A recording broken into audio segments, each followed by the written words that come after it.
Survivor Series traditional elimination matches have provided fans with unforgettable moments, both good and bad, as some of the promotion's greatest and yes, lamest superstars assembled to do battle. So let's rank the top 10 and top worst Survivor Series teams in WWE history. First, let's look at the creme de la creme of Survivor Series teams. Number 10. Randy Savage, Jake Roberts, Ricky Steamboat, Brutus Beefcake and Jim Duggan as Team Savage in 1987. The WWF pulled out all the stops for its first Survivor Series show, eager to squash Jim Crockett Promotions' Starrcade pay-per-view.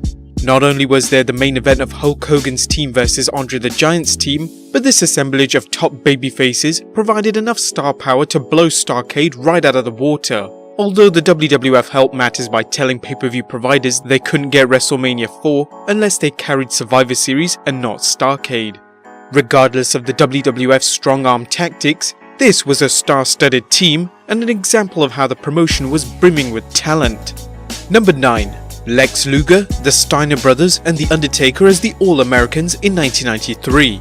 The All-Americans could have just as well have been called the All-Stars team, as it featured singles main eventers Lex Luger and The Undertaker, and arguably the best tag team of all time, Rick and Scott Steiner.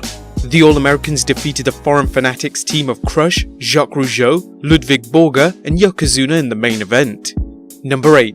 Shawn Michaels, Diesel, Jim Neidhart, Owen Hart and Jeff Jarrett as the Teamsters in 1994. While 1994 wasn't a banner year for Survivor Series matchups, there was a glimmer of hope with this team. For those wondering where the lame Teamsters name came from, recall Diesel's entrance video featuring a tractor trailer and that the truck drivers union is known as the Teamsters. Unfortunately for the Teamsters, they got run over by their opponents, the Bad Guys made up of Razor Ramon, the 123 Kid, the British Bulldog, Fatu and Sione. Number 7. Rey Mysterio, Randy Orton, JBL, Batista and Bobby Lashley as Team SmackDown in 2005. While the Survivor Series is considered one of the WWE's Big 4 pay-per-views, it hasn't always lived up to the hype.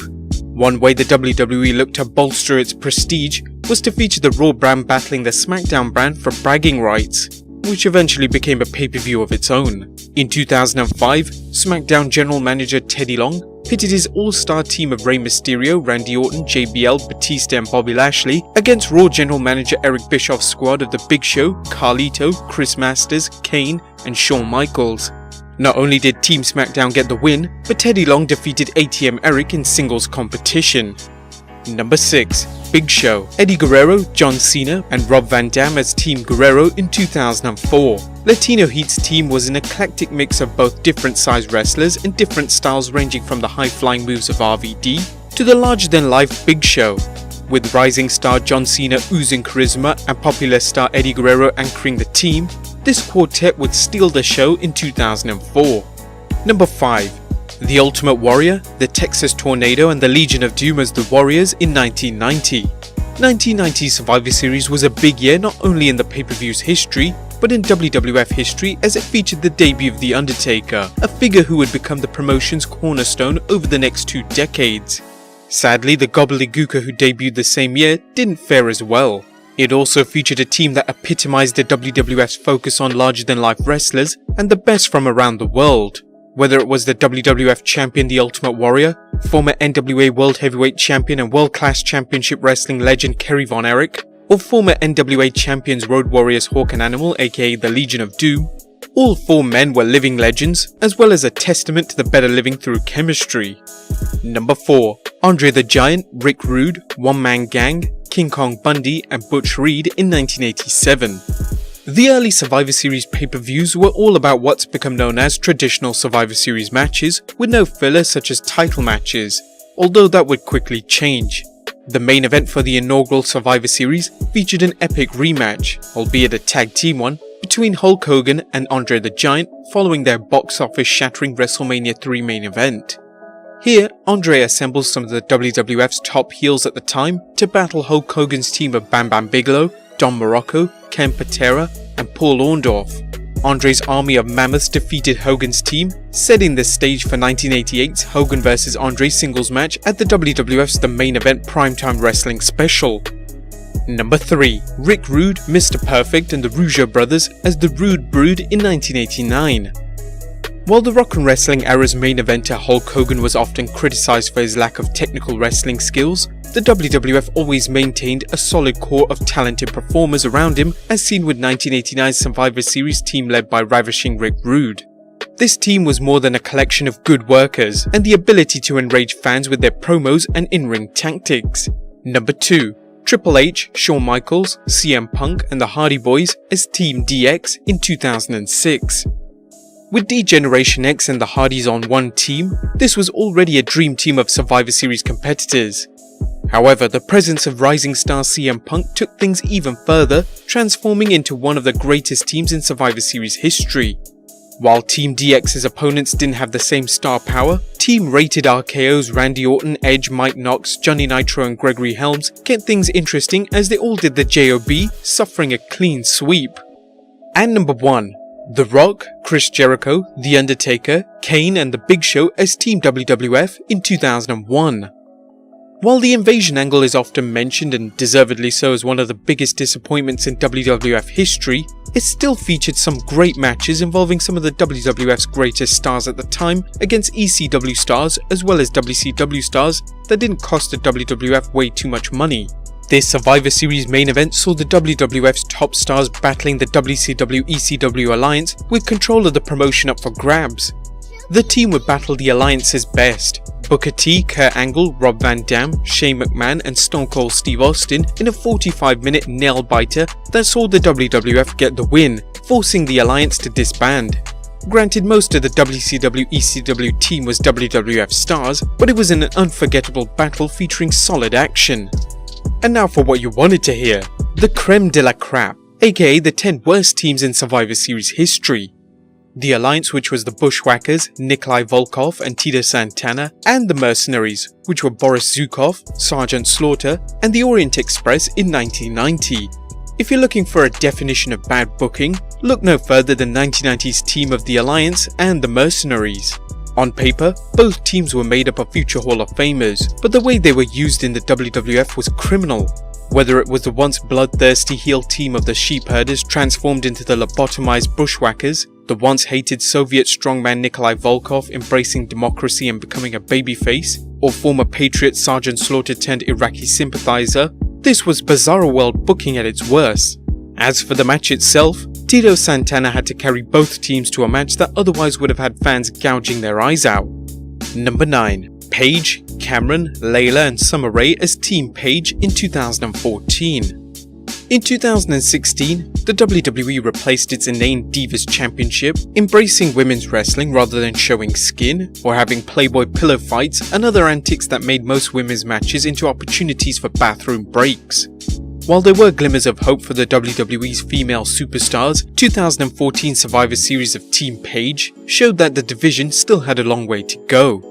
Considering Team Paige's opponents were Alicia Fox, Emma, Naomi and Natalya, the only way this match could have been saved was to turn it into a one-on-one encounter between Paige and Natalya. Number 8. Aldo Montoya, Bart Gunn, Bob Holly and Jesse James versus Billy Gunn, Justin Hawk Bradshaw, Salvatore Sincere and the Sultan, aka the whole 1996 free-for-all.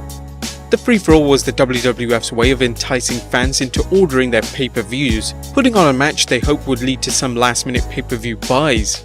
However, it's hard to think of anyone being persuaded to order Survivor Series after watching this dark match full of jobbers at the time. Granted, many of these wrestlers would eventually become major players such as the New Age Outlaws, JBL, Rikishi, and Just Incredible, but the problem was they were playing these gimmicks at the time. The gimmicks they had were the wrestling equivalent of having cinder blocks around their necks. Number 7. Colonel Mustafa, the Berserker, Skinner and Hercules as Team Mustafa in 1991. Colonel Mustafa, best known as the Iron Sheik, was a bloated mess. Skinner, aka Steve Kern, best remembered for his run as the Fabulous Ones alongside Stan Lane, was probably happy to collect a paycheck. And Hercules was treading water, having become a glorified job guy. Oh, and then there's the Berserker, a muscle man best remembered for carrying a sword to the ring and heaving opponents over the top rope. So the only things he could do was a Battle Royal or a Royal Rumble. Not so good in a Survivor Series match. Number 6. 4 Doinks in 1993. It might be hard to believe a wrestling clown could get over with WWF fans, but Matt Bourne did such a great job portraying evil clown Doink that fans rallied behind him, with Doink eventually turning babyface.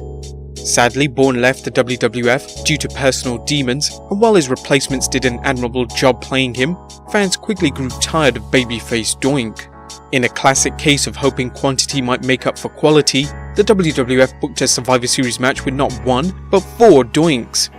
This was in and of itself a terrible idea, but they made it worse by keeping the actual Doink out of the match and having Doink played by the Bushwhackers and Mabel and Mo from Men on a Mission.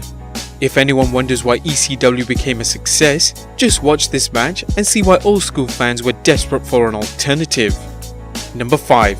Team Moolah, 1999.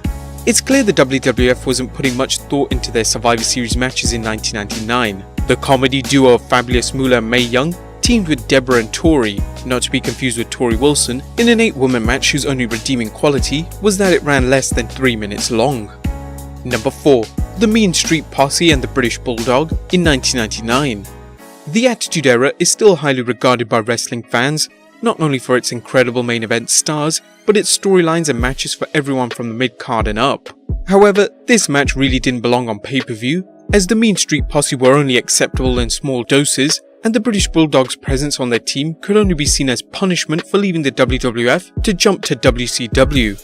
Number 3. Shawn Michaels and his Knights in 1994. Make no mistake about it, Shawn Michaels was already coming into his own as a true single superstar by 1994, but his teammates were such unknowns or well past their prime that the WWF wisely slapped masks on them. This match featured Bret the Hitman Hart and his brothers Bruce, Keith and Owen, originally pitted against Jerry the King Lawler and his team, only for the Heartbreak Kid to replace Lawler after the King was accused of sexual assault. HBK's team was made up of him and 3 masked knights, the Black Knight, aka Jeff Gaylord, the Blue Knight, aka Greg the Hammer Valentine, and the Red Knight, aka Barry Horowitz. It's difficult to think of the WWF assembling a more random team than this, and just to show how desperate they were, they booked the match to a 30+ minute finish. Number 2. Jerry Lawler, Hunter Hearst Helmsley, Isaac Yankem DDS, and King Mabel as the Royals in 1995. If you're a long-time WrestleMania subscriber, then you know 1995 was one of the worst years in professional wrestling history, with fans tuning out and live events dying at the box office. If you're not sure why, just look at this 1995 Survivor Series matchup. The Royals team showed how out of touch the WWF was with wrestling fans, whether it was the ludicrous gimmick of evil dentist Isaac Yankem, or the equally ludicrous idea of giving the 500-pound King Mabel, who had a bad habit of accidentally injuring opponents, a main event push. Hunter Hearst Helmsley was working his blue blood gimmick still, and was years away from success as the Game Triple H. Lawler did the best he could, but was incapable of making chicken salad out of chicken shit. And number 1. The Royal Family and Clowns R Us in 1994. What's the worst that could happen when you pit Jerry the King Lawler and 3 midgets, Cheesy, Queasy and Sleazy, against Doink the Clown and his 3 midgets, Dink, Pink and Wink? Thankfully it didn't rip a hole in the space-time continuum of wrestle crap, but it was enough to make fans wonder if the WWF could ever sink any lower. Well guys, there you have it. The 10 best and the 10 worst Survivor Series teams in WWE history. Are there any you feel should have made the list? Be sure to leave your comments down below, subscribe if you haven't already, and I'll see you next time with some more wrestling content.